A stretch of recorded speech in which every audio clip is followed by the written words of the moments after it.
শীতের পিঠাপুলি আয়োজনে আজকে তৈরি করব রোল ভাপা পুলি পিঠা। এইভাবে যদি পিঠাগুলো বানানো হয় তাহলে কিন্তু সময়ও অনেক কম লাগবে আর কষ্টও অনেক কম হয়। প্রথমেই পিঠার ভেতরের পুরটা তৈরি করে নেব। গ্যাসে কড়াইটা বসিয়ে 1 কাপ খেজুরের গুড় আর 1 কাপ কোরানো নারকেল দিয়ে দিচ্ছি। গ্যাসের ফ্লেমটাকে লো টু মিডিয়ামে রেখে অনবরত নাড়াচাড়া করে একসঙ্গে মিশিয়ে নিচ্ছি। এইভাবে কিছুক্ষণ নাড়াচাড়া করলেই দেখবে গুড়টা সুন্দর করে গলে গেছে। এরপর আবারও নাড়াচাড়া করে অনবরত মিশাতে থাকতে হবে। গুড়টা যখন গলে যাবে তখন গুড় থেকেও একটু জল ছাড়বে আর নারকেল থেকেও কিছুটা জল ছাড়বে। তাই এইভাবে নাড়াচাড়া করে অপেক্ষা করতে হবে জলটা শুকিয়ে একটু ঝরঝরে হয়ে যাওয়া পর্যন্ত। খুব একটা বেশি সময় লাগবে না, 2 থেকে 3 মিনিটের মতো সময় লাগবে এই পুরটা ঝরঝরে হতে। তারপর পুরটা গ্যাস থেকে নামিয়ে একটা সাইডে রেখে দিচ্ছি ঠান্ডা হওয়ার জন্য। এবার অন্য একটা কড়াই গ্যাসে বসিয়ে 2 কাপ জল দিয়ে দিচ্ছি হাফ চা চামচ নুন। জলের সঙ্গে নুনটা ভালো করে মিশিয়ে নিচ্ছি।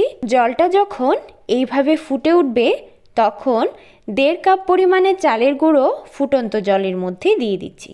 জলের সঙ্গে চালের গুঁড়ো ভালো করে মিশিয়ে একটা ডো তৈরি করে নেব।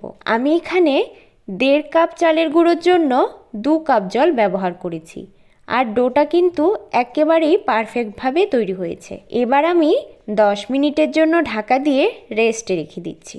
10 মিনিট পর আমি ঢাকাটা তুলে নিচ্ছি। এবার ডোটা একটু গরম থাকা অবস্থাতেই মেখে নিতে হবে। প্রয়োজন হলে ডোটাকে 2 ভাগ করেও মেখে নিতে পারো। ডোটাকে একটু সময় নিয়ে ভালো করে মেখে নিতে হবে, এতে করে পিঠাগুলো ফেটে যাবে না। ডো মাখার সময় হাতে একটু তেল লাগিয়ে নিলে ডোটা একদমই স্মুথ হবে। এই পিঠা তৈরির জন্য একটা বড় মোটা রুটি তৈরি করে নিতে হবে। তাই এই অর্ধেকটা ডো দিয়ে আমি রুটিটা বেলে নিচ্ছি। প্রয়োজন হলে এইভাবে সামান্য চালের গুঁড়ো ছড়িয়েও রুটিটা বেলে নিতে পারো। দেখো রুটিটা আমি বেলে নিয়েছি। রুটির থিকনেসটাও আমি তোমাদের একটু দেখিয়ে দিচ্ছি। আশা করি দেখে অবশ্যই বুঝতে পারছো রুটিটা কতটুকু মোটা রেখেছি। এবার একটা ছুরির সাহায্যে এইভাবে একটু কেটে নিচ্ছি।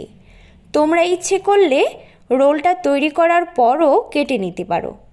এবার রেডি করে রাখা পুরটা রুটির মধ্যে ছড়িয়ে দিচ্ছি। পুরের পরিমাণটা তোমরা তোমাদের পছন্দ মতো দিও।